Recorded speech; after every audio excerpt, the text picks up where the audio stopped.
I am very happy to say thank you of a great leader, the Honorable CM of Kerala, Sri Pinari Vijayanji. Right now, he's not here, who is actually a role model for pro-people politics. Sri Shreyash Kumarji, worthy son of an equally worthy father, late Sri Virendra Kumarji, and on a dais, Krishna Kuttiji, K.P. Mohanji, poet Leela Krishnanji, Dr. Varghese George, V. Kunhaliji, ladies and gentlemen, media's friend. I must say that most respected late M. Virendra Kumarji was great flag bearer of socialist ideology in Kerala.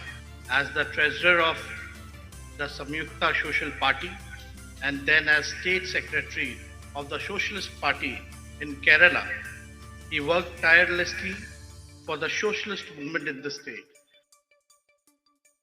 His contribution to save Indian democracy as the convener of the Opposition Coordination Committee in Kerala during the dark period of emergency cannot be forgotten.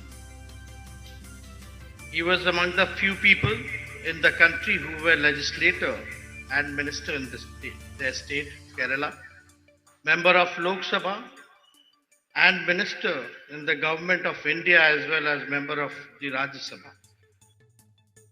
As the Union Minister of the State for Finance in the Devagowda government and Labour Minister Independent Charge in the Gujarat government, he always thought for working class and worked for them. Apart from the politics, he was also famous as a writer.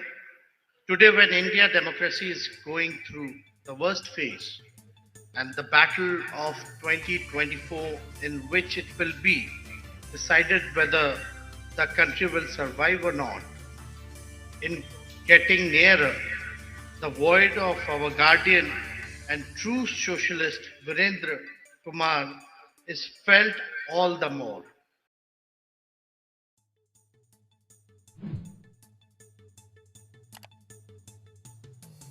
Friends, I take this opportunity to share some of my personal feelings on this great occasion. As we all know that we are confronted with several challenges. The first is social and economic justice, followed by brazen attack on the federal structure of our constitution. We also see that the union government does not want peaceful coexistence of the people of this great nation. We also find that the BJP has no regard for the welfare of the SC, STs and OBCs. And as a result, they have been blocking the demand of the caste census. As most of us have also seen that in last 8-9 years, there is a brazen attack on independent institutions and gross misuse of agencies against political opponents everywhere, including Kerala.